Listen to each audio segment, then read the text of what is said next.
Good evening, Hope College. All right. So we are here this evening to celebrate Black History Month, and that's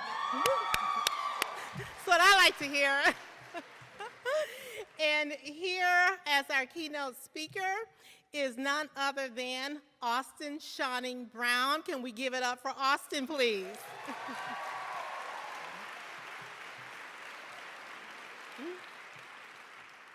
Well, my name is Vanessa Green, and I work for the Division of Student Development as the Associate Dean of Students and the Director for the Center of Diversity and Inclusion. And standing with me is Javon Willis, who is the Assistant Director of the Center for Diversity and Inclusion.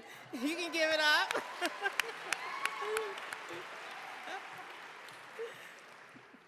And we are very happy to be here this evening. And as we're celebrating Black History Month, several people have read Austin Shawning Brown's book, Black Dignity in a World Made for Whiteness. And approximately 100 students have read the book, as well as our administrative council and many more community members. And planning an event like this certainly takes a lot of collaboration, and we want to thank all of our collaborating partners who helped to plan this event, including Student Life and Chris Bohl. We want to thank him for his leadership on that. The Center for Diversity and Inclusion, Campus Ministries, SAC. We'd like to recognize our Dean of Students and Vice President of Student Development, Richard Frost.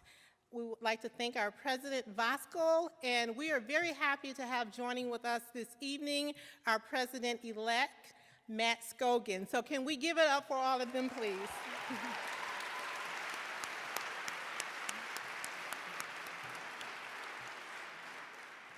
We also have many students who have been involved in the planning of this event. Black Student Union, thank you very much for all of your work. Woo-hoo. That's right.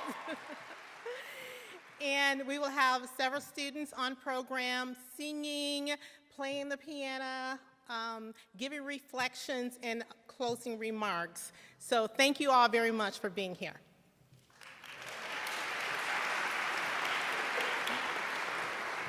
So just a couple of words to prepare you for this evening. Earlier this afternoon, Austin met with a group of students during our lunch dialogue, and there's a couple of things that I think are really important and in store for you. Part of the conversation and I think the challenge was, how do we keep our dignity, right? What are ways that we do that in the spaces that we occupy? And a couple of things that were part of that conversation, and I'm sure you'll hear a little bit of this expanded on tonight. And I really appreciated one word was freedom. Freedom. And one of the ways that I was beginning to understand what freedom really felt like when we talk about this Black dignity, I think one of those experiences is being comfortable in your own skin. And I know for me, as a Black male 41-year-old, I feel like I've been in that experience of being comfortable in my own skin for maybe about 5 or 7 years, right? But I also think about the opportunity for our students, right, to be able to wrestle with that now, to be better, and to feel as if they can live that authentic selves in both those personal and professional spaces that they find themselves in. And so I'm so excited for all of us tonight as we, I think, continue to be both encouraged and affirmed as we think about these experiences that some of us find ourselves in. And so sit back, take notes, and enjoy your evening.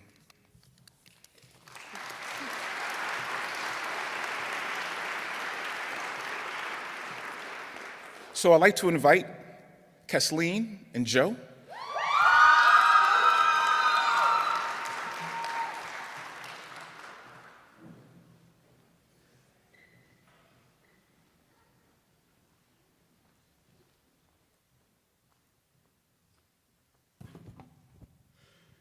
Feel free to sing along if you know the song.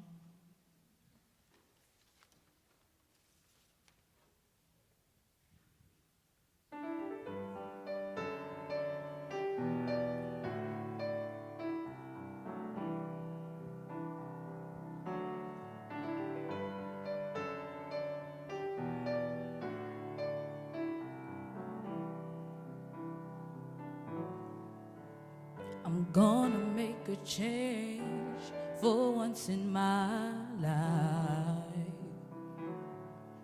It's gonna feel real good. Gonna make a difference. Gonna make it right. As I turn up the collar on my favorite winter coat, this wind is blowing my mind. I see the kids in the street, but not enough to eat. Who am I to be blind, pretending not to see their needs? A summer disregard, a broken bottle top, and a one-man soul. They follow each other on the wind, you know, 'cause they got nowhere to go. That's why I want you to know I'm starting with the man in the mirror. I'm asking him to change his ways, and no message could have been any clearer. If you want to make the world a better place, take a look at yourself and then make the change. Na na na na na na na na na. I've been a victim of a selfish kind of love. It's time that I realize that a song with no home, not a nickel alone. Could it be really me pretending that they're not alone? A willow deeply scarred, somebody's broken heart, and a washed out dream. They follow the pattern of the wind, you see, 'cause they got no place to be. That's why I'm starting with me. I'm starting with the man in the mirror. I'm asking him to change his ways, and no message could have been any clearer. If you want to make the world a better place, take a look at yourself and then make the change. I'm starting with the man in the mirror. I'm asking him to change his ways, and no message could have been any clearer. If you want to make the world a better place, take a look at yourself and then make the change. Na na na na na na na na na. Oh, I'm starting with the man in the mirror. I'm asking him to change his ways, and no message could have been any clearer.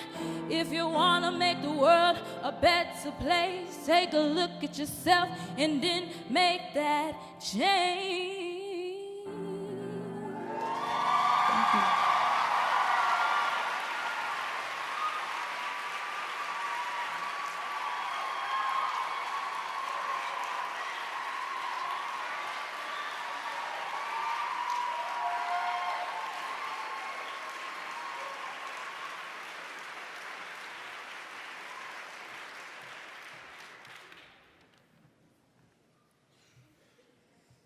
Good evening, everyone. My name is Emily Wolf, and I am one of next year's Cultural and Inclusion Directors on the Student Activities Committee. This position is new to SAC and aims to involve all students at Hope, but especially those who are marginalized on this campus. Over Christmas break, all SAC members were encouraged to read Austin Channing Brown's novel, I'm Still Here. This novel is powerful, impactful, and meaningful. I remember constantly underlining powerful statements about the way that Brown has experienced racial oppression and thinking to myself, this is Hope College. This is the systemic oppression that lives on at Hope. During the conversations to follow the reading, some white students asked the question, what do we do now? I hear the ways that I've been a part of the oppression, but she doesn't tell me what to do next. To which I responded with, this is not a book about racism or a guide for white people. This book is about Austin Channing Brown's experience as a Black woman in America. And I think there is a very powerful distinction there. White privileged people must not make the stories of Brown's life and other people of color's lives about them. Instead, white people must not make the story about Brown's life about them. And instead, they should read to listen and to hear how oppression and how they impact every single moment of a person of color's life, and then connect it to themselves and say, okay, how am I gonna stop this from happening? How am I gonna stop doing this? And how am I gonna influence privileged white people around me to not do this and to change your behaviors and your thoughts? And for me, Brown taught me to stop just recognizing racism and not really doing much about it, to instead, I need to more frequently tell people and institutions when they get diversity wrong. Diversity is powerful and important, but it means so much more than just numbers or pictures of people of color above the Klutz Market. Just to show how many people of color exist on this campus. Diversity, like Austin Channing Brown states, means actually respecting the voices of marginalized people. And I need to do a better job at pointing that out to institutions and to people I know. My goal for myself and for other white privileged persons and students is to destroy the thought that pointing out someone's racism is rude and culturally unacceptable. We have to keep people accountable and tell them when they are racially oppressing people, because if we don't, then we too are participating in the cultural and institutional oppression of people of color. Thank you.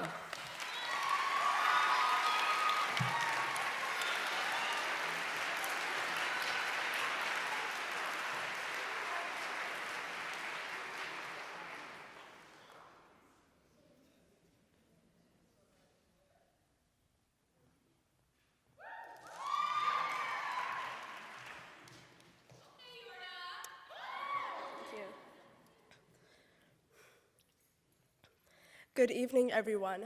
My name is Jordanos, and first, I'd like to thank you, Emily, for recognizing these truths here and sharing your reflection. And also, thank you, Ms. Austin Channing Brown, for writing this book for us in the first place and coming here to bring light to your narrative, our narrative. See, your book was more than just relatable. You made me feel seen and heard and affirmed my Blackness, and that I am not in the wrong for questioning the encounters I experience on this campus every day as a student of color, as a Black woman. See, like stated in this book about navigating white spaces, Hope College is one of those where we live in a culture of whiteness.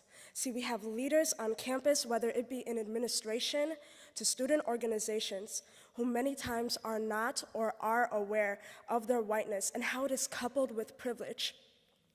Yet they are complacent with systems in place that perpetuates the denial of Black students' truths or existences here. You see, that is a fact. And sometimes we joke about it, and that sometimes feels like our own coping mechanism, or how we, maybe try to find peace of mind in it. But here at Hope, we recognize that this is also a Christian institution, which is great, but often our truths are masked or coded with someone's fostered idea of gospel unity here. See, all are welcome to grow in this historic Christian faith, but this is how you gotta do it, and this is the perspectives you listen to. See, and this is probably why I can count on my 10 fingers the number of students of color that I see in the pews at chapel. Now, see, this book had me feeling a lot of emotions. It made me laugh often, but it also broke my heart.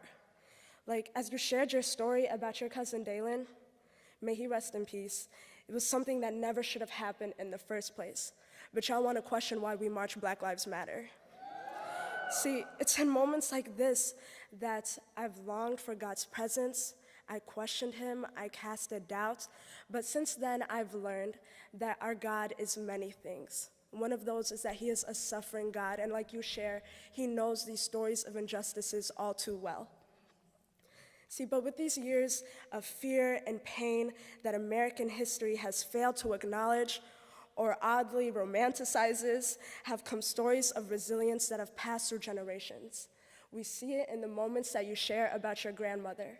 It's because of people like her and our ancestors that we are still here, and why we love our Blackness.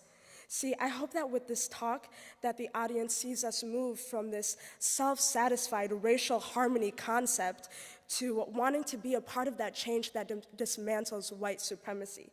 Because like you said, doing nothing is no longer an option. Now, the last thing I want to leave you all with is a small inspirational flip calendar that I have. Trust me, I have a point. I don't think it was an accident that today's message said, there are moments we can't afford to miss. The heart-seeking moments that defy questions, cancel doubts, and defeat fear. The way God shows his attentiveness in breathtaking personal exchanges. I see you, I know you, I hear you. At the Black students, at Black freshmen especially, we see you, we know you, we hear you. And with that being said, look around you to see who is here and who's not here. Our coworkers, our friends. I hope today that we have an honest conversation that fuels dialogue that extends beyond these four walls to the Hope College campus, to the community, and to whatever other spaces we occupy. Like I said, our God, he's watching. So start to listen attentively, love godly, and act accordingly, period. Thank you.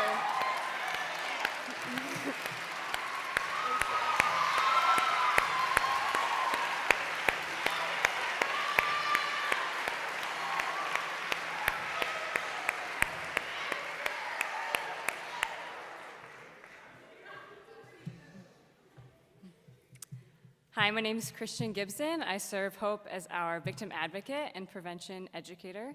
And we have some amazing students here. Let's just give them,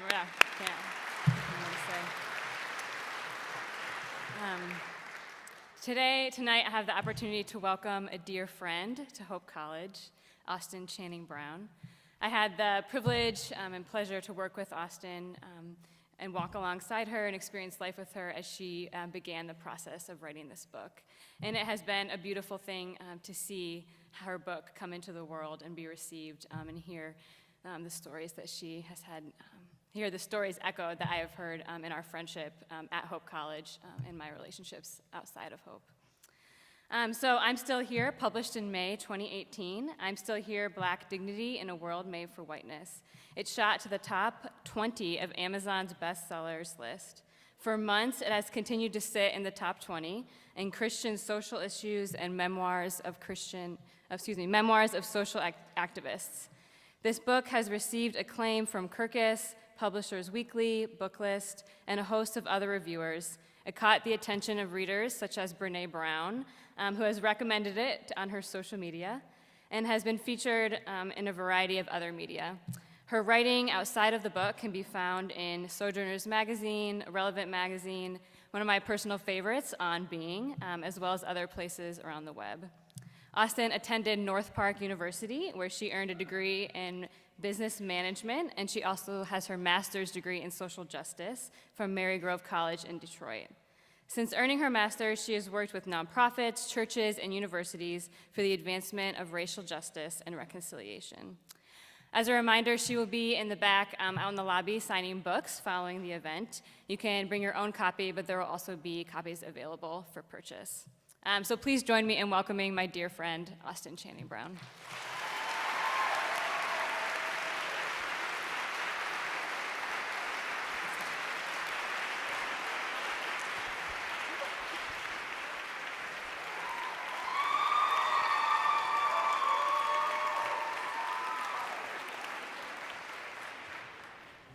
Y'all don't need me. I just need each one of you to stand up one by one and go ahead and tell your truth. They not ready. Well, we gonna step on some toes tonight then, child. So a couple things before I really get started here. First of all, this room is feeling real formal. And I just need y'all to know that usually I would be up walking around, walking up and down the aisles, so y'all lean in, okay? Y'all lean in, because this is feeling a little, I feel so formal, like, let me stand behind the podium. I'm not gonna, oh, that doesn't sound good anyway. A second thing is, often what happens in multicultural spaces, we can sometimes default to whiteness. Ooh, y'all got quiet already. We sometimes default to whiteness, and oftentimes the way whiteness communicates respect and that they're listening is via quietness. I want y'all to know, I will speak so much better if you talk back to me. Okay? So we're gonna change the cultural paradigm. Amen? Amen. That's what I'm talking about. Okay? Let me begin by saying a couple things about how I learned about race. Children are aware that race is a paradigm in America. Okay? Kids. So we can just toss out this idea of being racially colorblind, right? We're on the same page already. Because kids who are 5 or 6 will walk around the grocery store and be like, you look different from you? You look different from me? I look different. What's that about? Right? So when I was a kid, still trying to figure out what this meant, because I was in a predominantly white school where I was one of just a handful of black kids, I was trying to figure out what makes you different from me, makes me different from you, okay? At about 6, 7, 8, this is what I figured out, friends. Y'all ready? Number 1, my hair different from white girls' hair. Okay? White girls wore their hair in a ponytail. Ponytails swung from side to side. Okay? I put my hair in a ponytail, bounces up and down. Right? So as a kid, one thing I know about race, my hair different from other people's hair. Okay? Second thing, people of color, y'all don't have to say anything on this, okay? Y'all have my permission to just be like, I can't believe she said that out loud, okay? But I learned as a kid, friends, that all white people like cats. Okay? And the way I figured this out is because little white kids would come to school and they would have scratches on their arms. And every time we were like, what happened? How did you get scratches on your arms? They would say, my cat. So I was like, got it. White people like cats. Okay? This was not helped by the first time that I went to a sleepover at a white girl's house, and she didn't just have a couple cats, y'all. She had kittens. So there were like 8 cats walking around this house, and I was like, white people cats, got it. Okay? Third thing I learned. Third thing I learned. You don't eat white people's food. Now I know somebody's gonna be real offended by that. Here's the truth. I can't even tell you where I picked that up at. Like my parents never sat me down and were like, if you're at a white person's house, don't eat their food, right? But I just got this message. So if the white kids had a birthday party and they were gonna bring in cupcakes for all the students, I was supposed to ask a very important question. Are these homemade? And the right answer is no. These are store-bought, because that meant I could partake, okay? At some point, I figured out, at least partially, why this is, okay? One, my macaroni ain't like y'all's macaroni, right? This is just truth. But the other thing is that I wasn't supposed to eat homemade stuff from white folks because of cats.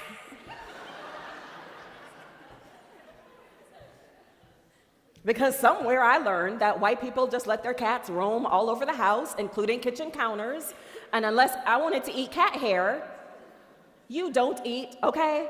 Friends. Are we just gonna tell the truth today? Is that okay? At about 7-ish, this is what I thought about race, because I'm a kid who is trying to figure it out. What happens with a lot of kids is they are walking through the grocery store or wherever this like aha moment comes from and says, hey mom, that kid is different.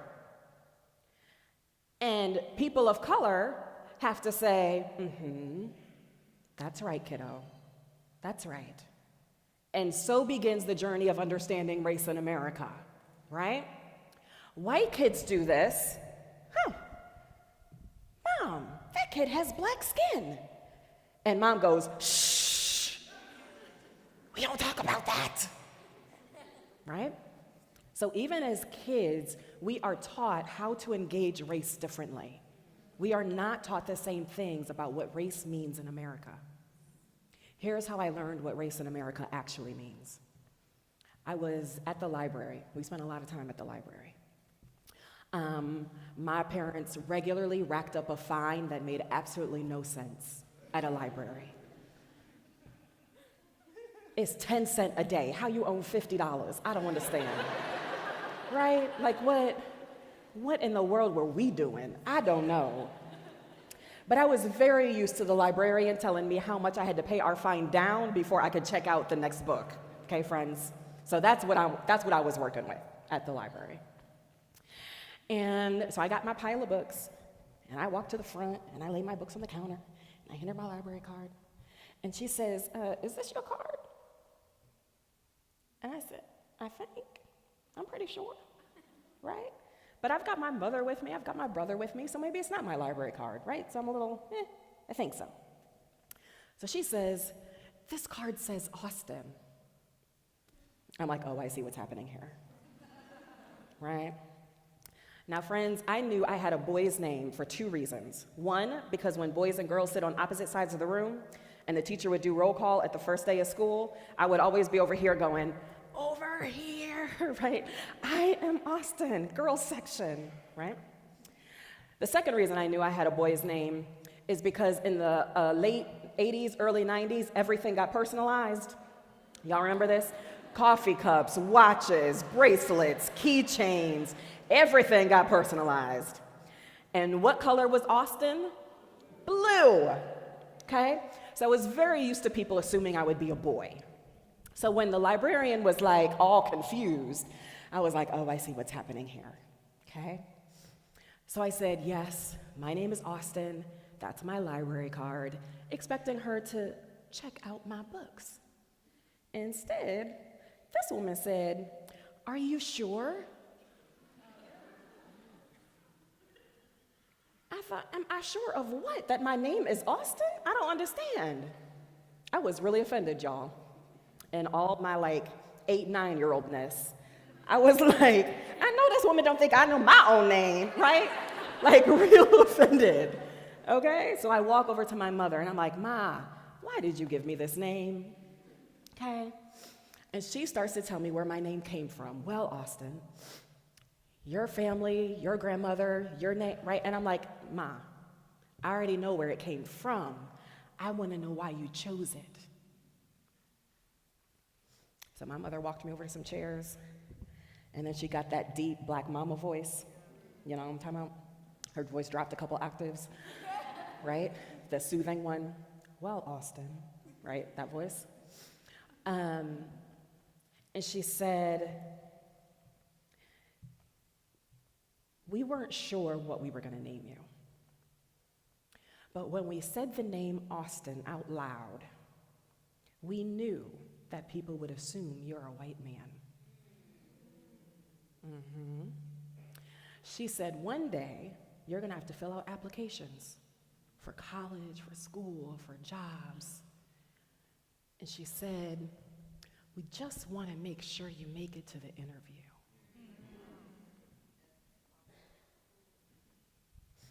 She said, now once you get there, we're sure you're gonna blow them away. You are so smart and so intelligent and so charismatic. You're gonna be amazing, but we just had to make sure He made it to the interview.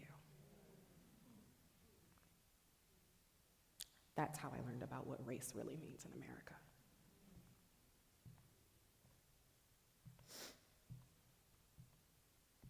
Race in America is two parents having to think about how race is going to impact their child's life before they're born. That's race in America.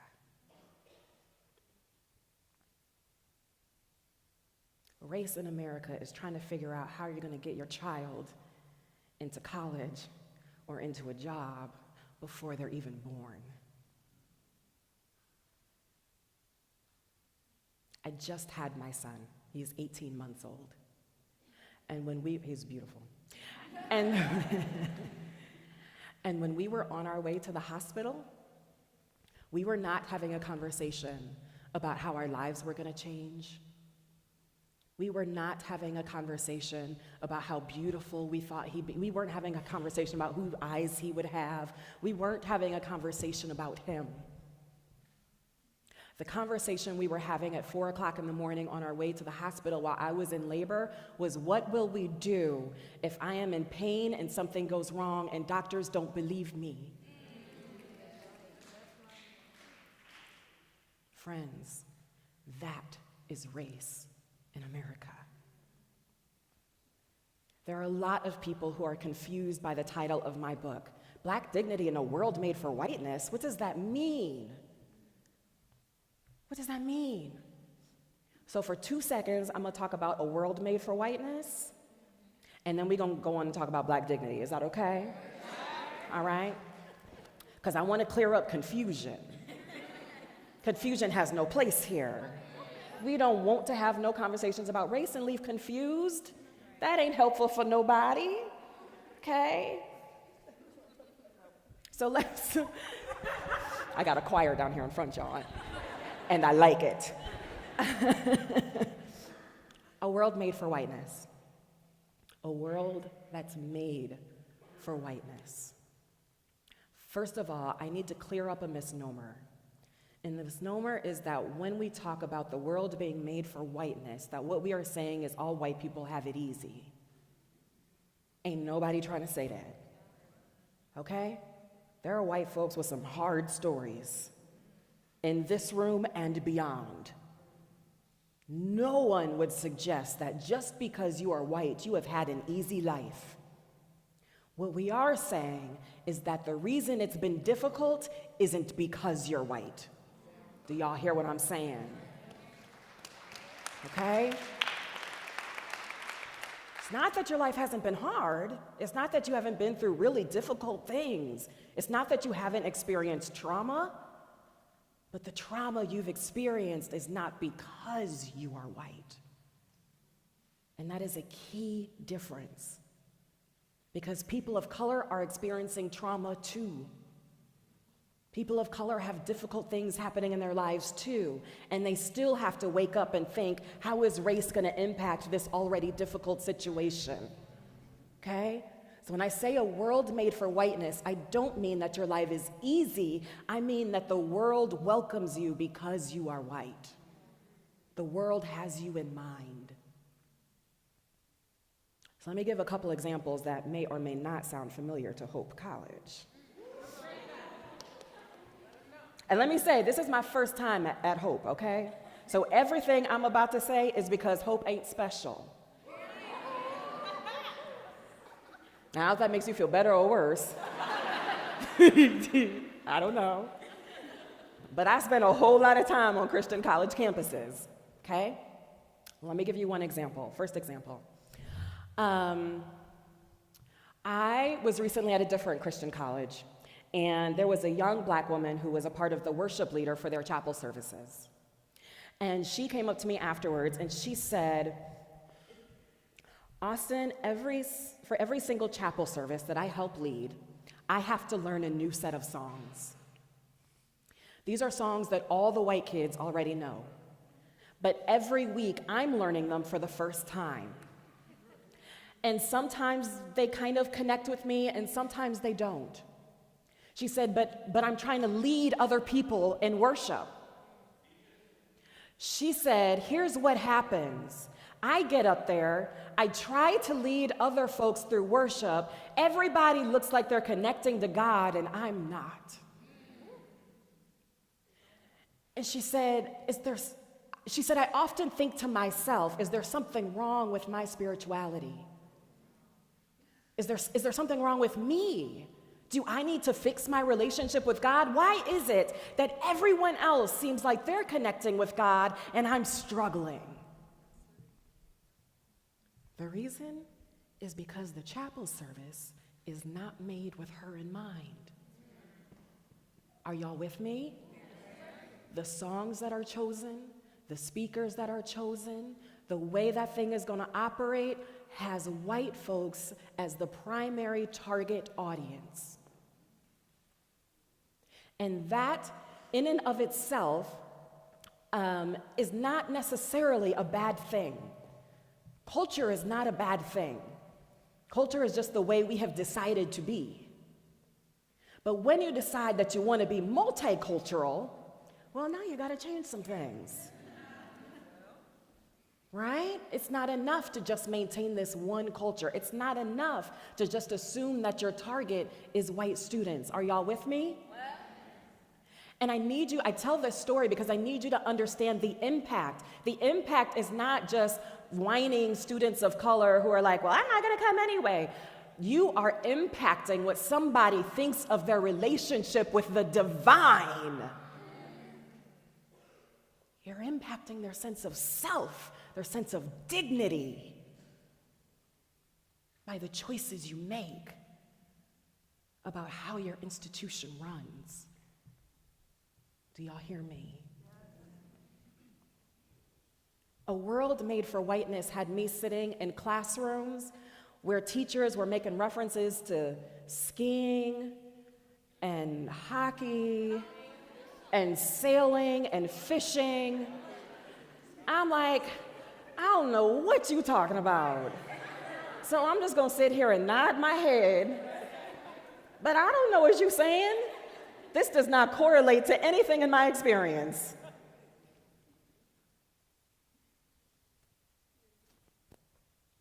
But I have to do the work of translating. The first time I had this reversed, it was with a black teacher. And she was the professor of marketing. And she was leading us through an exercise where we had to pretend that we were opening up a shop, and we had to decide, a beauty shop, and we had to decide how much everything was gonna cost, how much was overhead, and what kind of marketing we were gonna do. Y'all with me? So she starts listing the services: color, haircut, wash, right? Then this woman said, relaxer. I was looking down at my paper, y'all. I was like, what? Y'all, all those white students were like, it was like a record scratch. You know what I mean? People were like, I'm sorry, what? She said, y'all know what that is, don't you? This woman knew that nobody knew what that was, right? But she's like, y'all know what that is, don't you? And she strung them along for another easy 5 minutes. I could have fallen out of my chair. I was like, this is what it feels like to be white. Imagine that. Wow, this is so great. So eventually she explained what a relaxer was, and then the class moved on. If you don't know, Google it, right? Because this is an example of what happens to students of color all the time, where references are made to things that white folks assume are universal and are not. You can talk about Ferris Bueller's Day Off if you want to, but I ain't gonna know what you're talking about. You're gonna have to reference Friday or The Color Purple or something if you want me to know what you're talking about. Are y'all with me? And I'm trying to make this lighthearted, but I need you to imagine how often people of color, students of color, faculty and staff of color are asked to shift and be put in this box and to not understand fully what's going on and can't participate in the conversations because we didn't go skiing last weekend. A world made for whiteness. world made for whiteness, in which I am other. Now we're going to talk about Black dignity.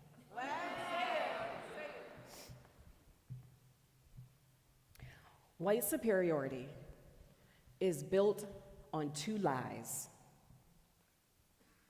One lie is that Black folks and people of color are inferior, okay?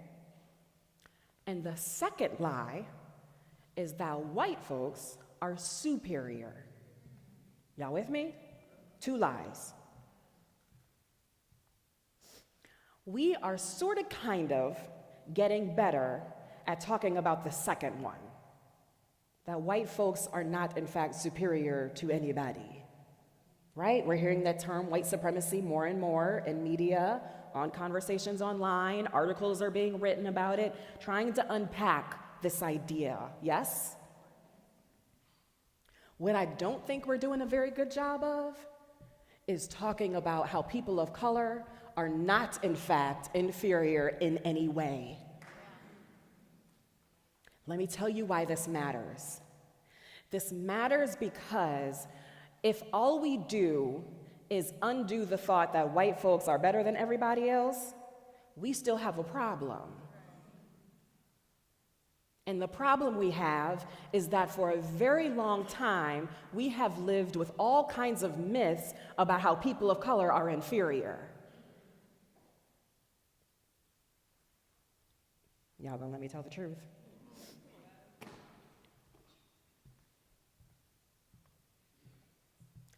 How often have we heard that there is a deep problem with hip hop music?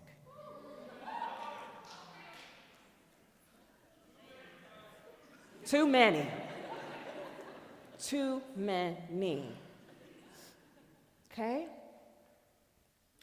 Does hip hop occasionally have one too many four-letter words? Perhaps. Okay? Does hip hop occasionally misdefine women? Every now and again. Yeah, depends on the song. Okay? Depends. Maybe once or twice. Does hip hop sometimes talk about drugs just a little too affirmationally? Probably. Okay? My point is not that hip hop is perfect. Y'all ever heard some country music songs where they talk about drugs? We throwing out all country music? Are there some rock and roll songs that maybe have one or two themes that wouldn't live up to our hope standards? I'm thinking so. There's a whole genre called heavy metal that I'm thinking might have a few issues. Okay? But we're not talking about throwing out any of that. Hello? But we point to hip hop because of its association with blackness and say something is wrong here. Something is inherently and permanently wrong here. And that is false. Unless or until we're going to practice a little equity and throw out everything that's problematic with all music. Y'all hear what I'm saying?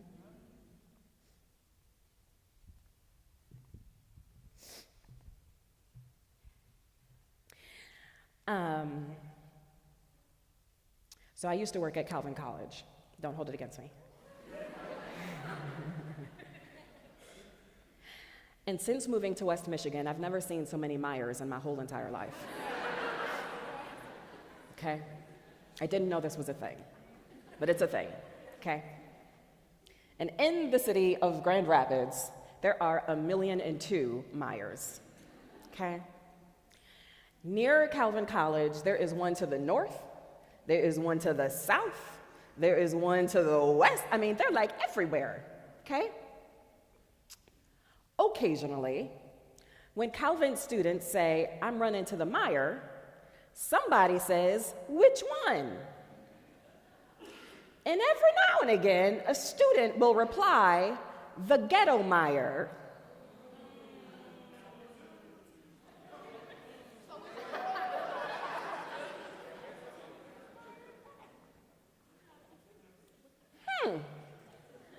Well, that's interesting. What made that one the ghetto mire? This was genuinely fascinating to me. Genuinely fascinating.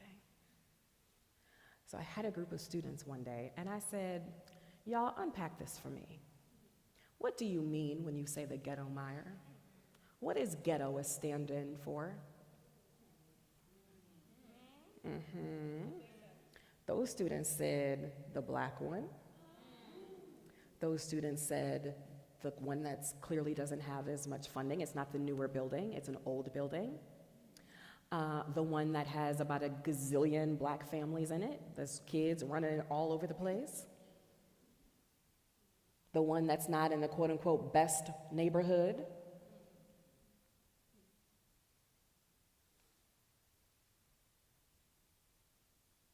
That is an assault on the dignity of students of color. And it is used in casual conversation every day at Calvin College. So when I say this ain't specific to Hope, I mean that.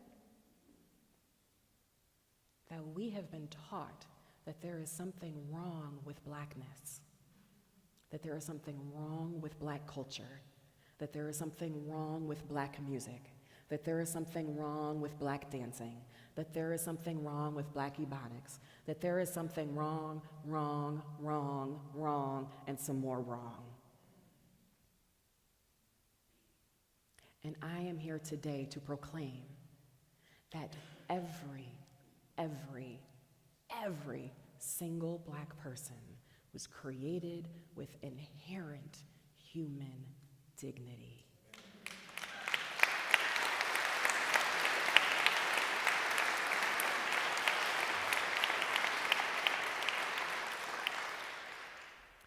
If there is something wrong with your neighborhood, I guarantee you can trace it back to white supremacy.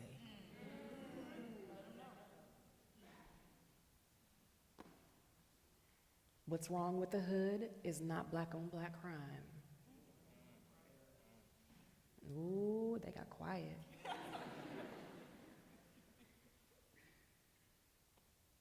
What's wrong with black neighborhoods is not black on black crime. What's wrong with black neighborhoods is a lack of access, lack of opportunity, schools that are poorer, white folks who have fled, disinvestment, redlining,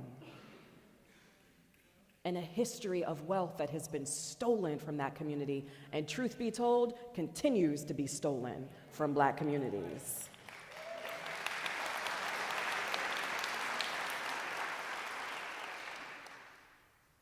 Black men do not have a problem relating to each other.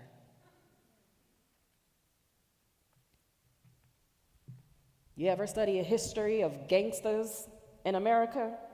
Let me tell you, they only been black for a second. They only been black for a hot second, y'all. Gangsters in America been white a long time. St. Valentine's Day Massacre, anybody? They've been white a long time. So why did they stop? What happened? What changed? Access. They literally became white. They changed their names so that they could have businesses that everybody would come to. They went and bought homes out in the suburbs because they could on that good GI Bill. The government gave all kinds of assistance to white folks.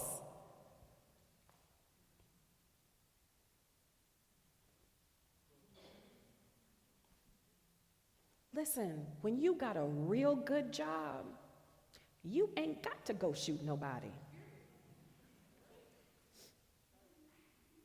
Like when you got a real good one. When you can walk to school and not be afraid.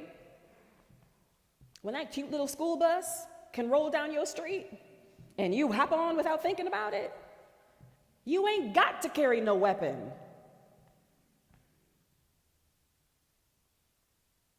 When it is assumed that you're going to college because you're going to have a legacy, whatever, and only have to pay for half or not at all, who I'm going to go shoot?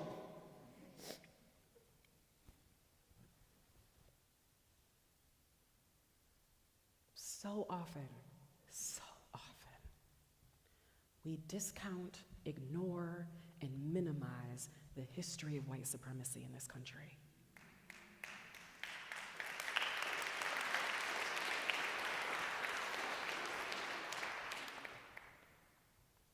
And the reality is that this government has been for whiteness for a long time. And there are tangible benefits that have been reaped as a result of that alone. And in the process, too many white folks have been convinced that there is something wrong with black folks because they didn't get what you got.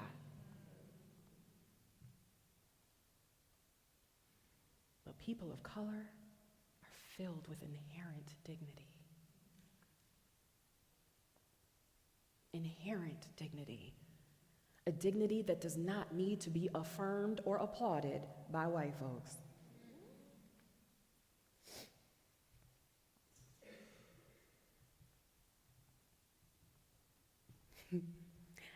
When I scroll through my social media feed and talk about how much I love being a black girl and stuff, every now and again there will be like a white woman who's like my cheerleader. And she'll be like, yes, your black is beautiful. I'd be like, I know, that's what I just said.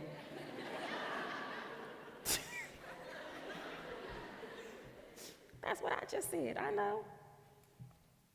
I'm not waiting on anybody's affirmation.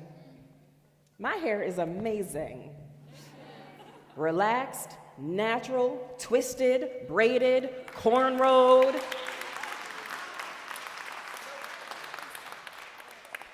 I don't need nobody's affirmation on that. What I do need is for my coworkers to not look at me like I'm crazy when I decide to wear it natural. What I do need is for my white peers to not ask if they can touch it because I decided to put some braids in today. Do y'all hear me?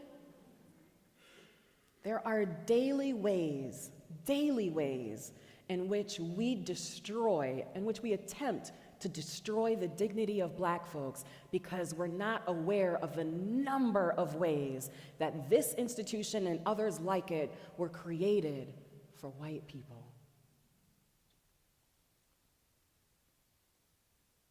Now let me say this. I believe in our ability to change. And I am of the deep belief that we ain't got to get everybody on board. And that should be freeing for all those who care about racial justice in this room. Because imagine if we had to get everybody's grandparents in here on board. Imagine if we needed Uncle Joe's permission before we could make some changes. Y'all hear me? Slavery is no longer here. Chattel slavery is no longer here. And let me tell you, at no point did all the folks who owned slaves sit down and have a community meeting and think, you know what? I think we should change this. I think this might be destroying our souls. I think, all who vote say aye, right? Like that didn't happen. That didn't happen. The eradication of Jim Crow, That didn't happen because all white people in the South were like, you know what? That sign is really mean. It just does something to my soul, you know? It just doesn't feel right. That's not what happened. A dedicated, multiracial group of people said, we're going to stand in solidarity with one another to change this. The Freedom Riders decided, we ain't sitting in the back of these buses all by ourselves no more. A multiracial group of people decided everybody ought to be able to vote. A multiracial group of folks decided there might need to be some more universities that accept all people of color. A multiracial coalition of people who have decided to stand up and make some demands of America is all it's ever taken to change it. It's all it's ever taken. Stop walking around trying to change everybody's hearts and minds so that you can be the likable ally. I like you, can that be enough? Can we go get to work now? Can we go get to work now? Because there are real racial atrocities happening in the world.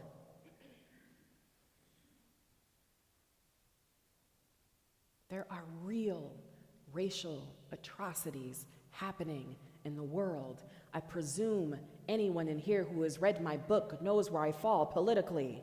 This can't be a surprise. If you hear and this is a surprise, I have questions. Okay? But I am here for the freedom of all people of color. Somebody say hello. Hello. Okay? So it is not okay with me that there is a group called ICE who can wake up and take my students' parents away tomorrow morning.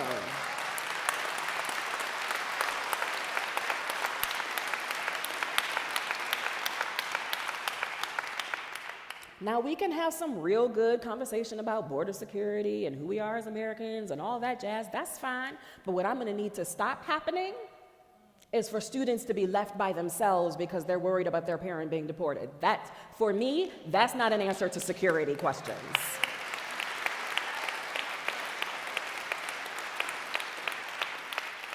In fact, I would make a real strong argument that it makes us more insecure to be ripping families apart. Personal opinion only, friends. You can take that, you can leave it here, you can throw it outside in the snow tomorrow. All I'm saying is that I am here for the freedom of all people of color. I love that you raised this question because it's the question I get everywhere I go. So I care about racial justice. Now what do I do? Now what do I do? Two things. I'm gonna try really hard to remember both of these two things. Y'all, every time I wear red lipstick, it gets like everywhere, and it's so annoying. Thank you, Boo. My hair is all in it. I'm like, gosh, it's hard being a woman speaker. Whew. Lord have mercy. The first time I hear a man complain that his lipstick is just like all over the place will be a happy day for me. You finally understand. Two things to the question, what is a white person supposed to do now? Number one, I don't know you. How am I going to answer that question? How am I going to answer that question? Any list that I might provide you is going to be too short and too easy. It's going to be too short and it's going to be too easy. Whatever God is calling you to do, you go do that.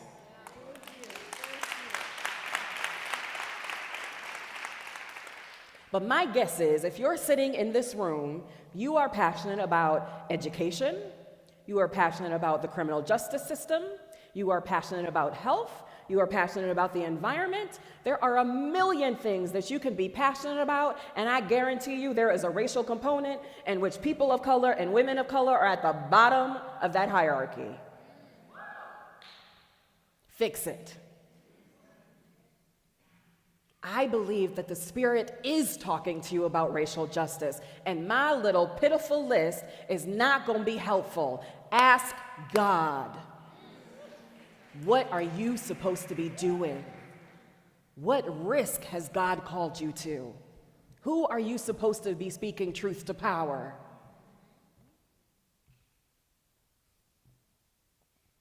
These students are beautiful, but they are not responsible for changing the educational landscape at Hope College.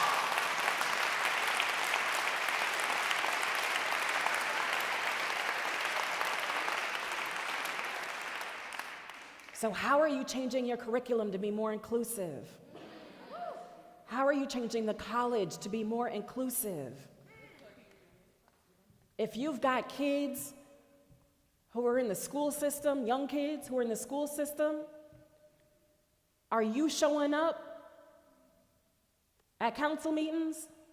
Are you demanding that your child's education be more inclusive? Are you demanding more staff, more faculty? Are you telling the principal at that school that you want your child to be taught by at least 4 Black people before they graduate high school? 4 seems reasonable. I didn't get my first one till I was in college.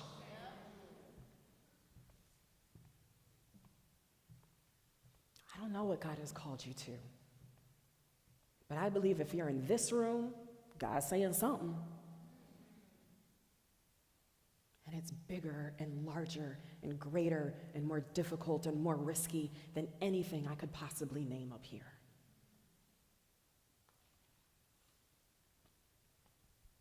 The second thing that I want to say is this. Somebody gonna be offended. It's okay. Stay with me. White folks often feel real entitled. And that's not a terrible thing. That entitlement is born of feeling a sense of belonging, of feeling like your neighborhood is yours.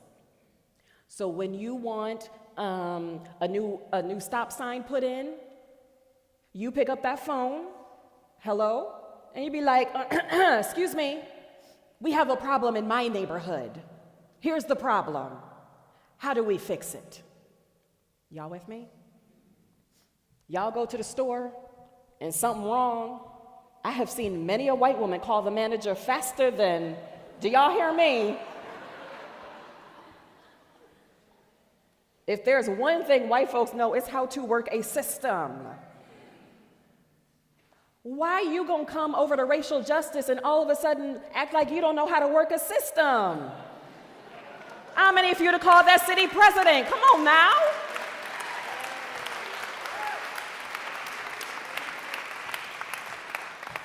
Don't come over here and throw your book list away, you know what I'm saying? Bring out those phone numbers. We about to call some folks. Okay, I'm gonna need for you to go schedule a little dinner with the president of the city council, because we need to change some things. Show up. Show up. Do you need to be led by people of color? Yes. Yes. Do you need to listen to people of color and act on behalf of what it is that they say would improve their own lives? Yes. But honey, Black folks ain't looking for no new friends. We got friends. What we're looking for is allies who can come to the table and say, oh, I know that donor. I'll get them on the phone right now. We'll have a grant for 10 more students of color by the end of the week. Y'all hear me?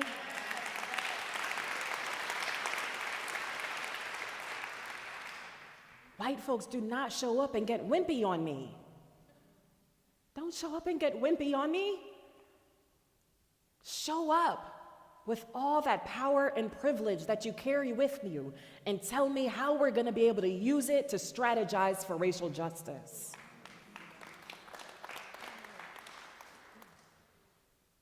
Because too often white folks don't see themselves as having power, and you do.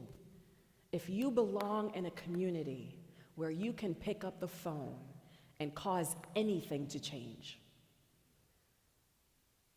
anything, where your complaint matters, where somebody getting called into the office because you picked up the phone. Listen, I worked at Calvin College. I got called into many an office because a parent was like, you do realize I pay tuition, right? What I want is not for you to throw that away. What I want is for you to use it for more than your own child. Y'all hear what I'm saying? When you go home tonight, I want you to ask yourself this question. What do I believe are human rights that every single person should have equal access to?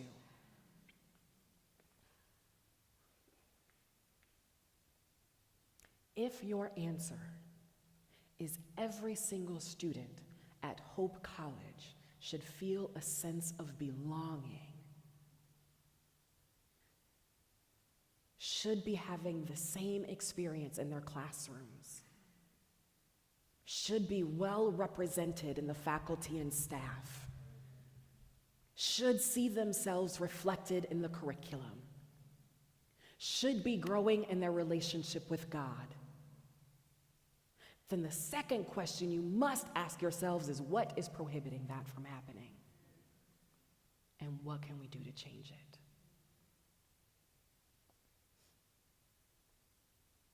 Sis, you mentioned my cousin Dalen. Y'all, what time is it? Because I could be up here all night. It's 10 after? What? 8:10? Okay. Time passes so fast up here. Here's, because I want to be honest. This has, if you've read my book, you already know that this person that you see today has been a journey. I didn't wake up like this, y'all. I wish I did. I didn't. This is years of waking up, okay? And one of the reasons that I woke up was because my cousin Dalen died in prison, incarcerated.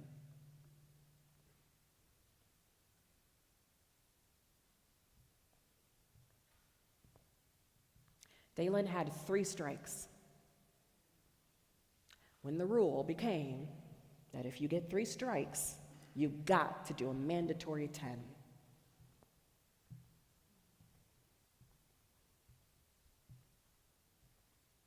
Friends, my cousin was guilty. He was selling drugs.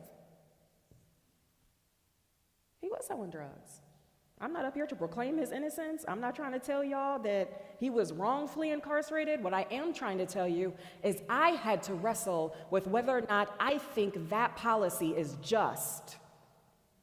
Is a mandatory decade what we should be doing because you sold drugs?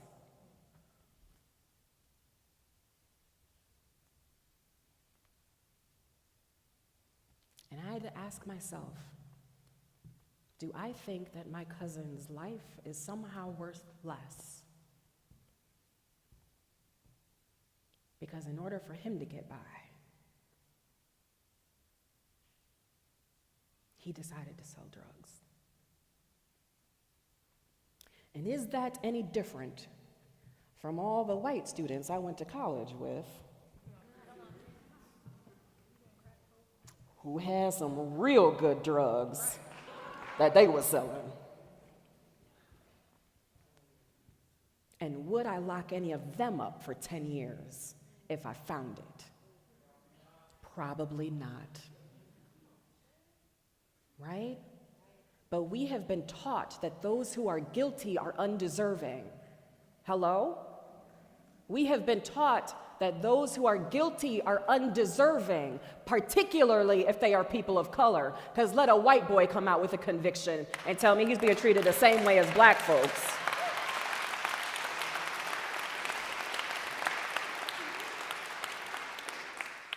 I had to ask myself, do all Black lives matter?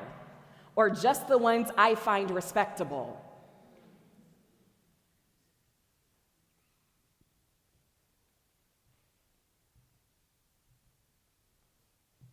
My cousin did not get the same education I got.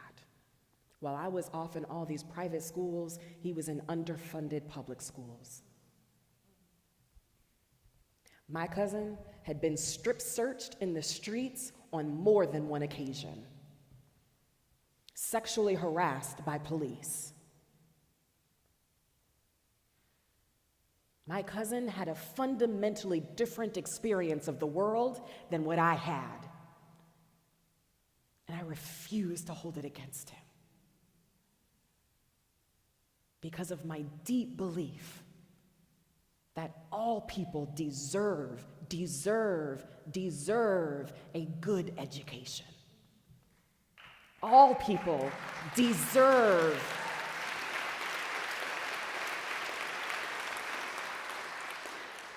It should piss you off. Listen to me. It should piss you off that not every single child in this country has the option to go to college if that's what they want to do.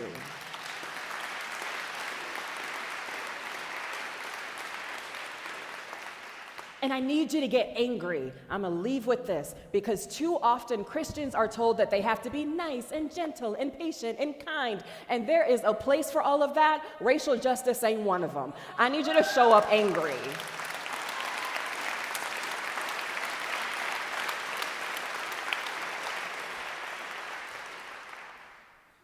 Oftentimes, Christians talk about love. Can we just love one another? Love, if we just loved one another better. Love is the answer.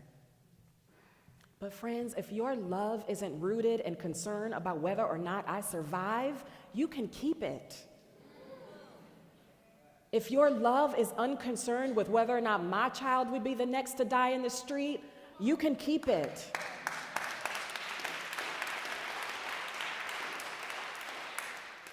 If your love is unconcerned with how these students experience Hope College and whether or not their experience is just as good as all the white students, you can keep it.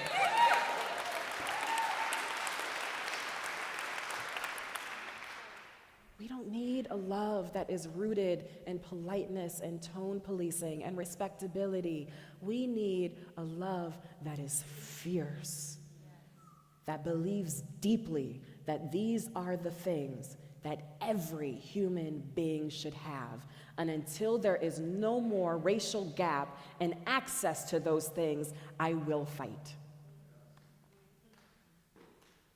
Until there is no longer a racial gap, until Austin doesn't have to drive to the hospital and ask, what will she do if doctors don't believe her?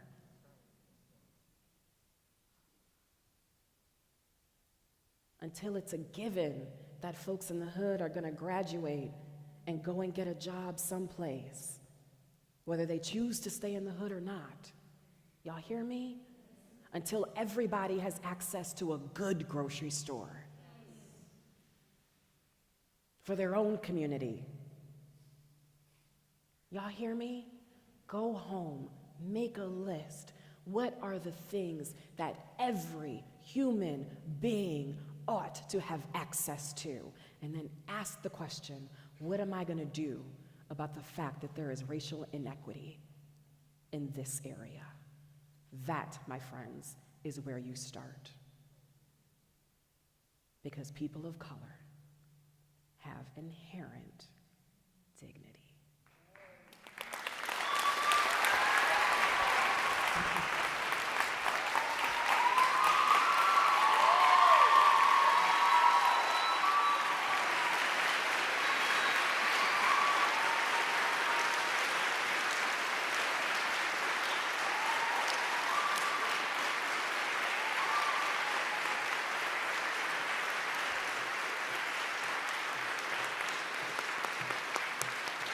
Oh no, stay standing, because we're going to keep clapping one more time.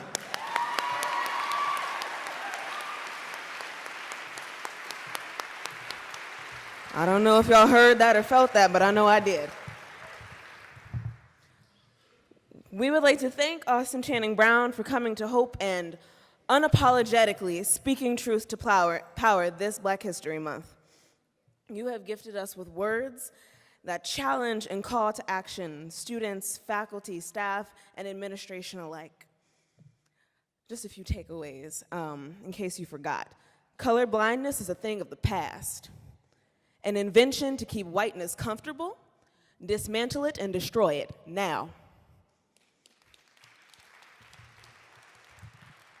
This is not an attack on individual whiteness, but a battle cry for the dismantlement of influence and power that holds every non-white person hostage and attempts to strip us of our dignity and tell us our lives are expendable. And one more, God is trying to tell you something. Say less and listen and do more.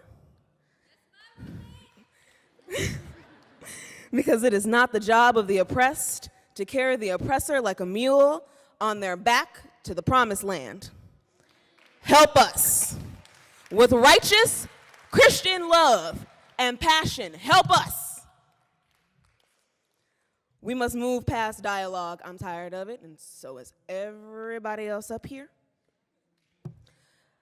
And work toward implementing plans and actions that are rooted in creating change and committed to instituting best practices.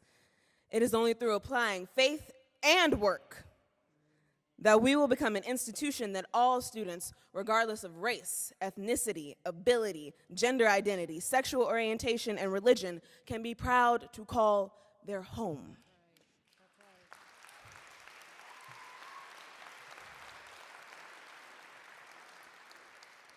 To achieve this, we must engage in truth-telling and speak to our wounds so that we may heal and become better for generations to come. Thank you again, Austin Channing Brown, and you can all please join us in the lobby for a reception and book signing, and have a lovely night.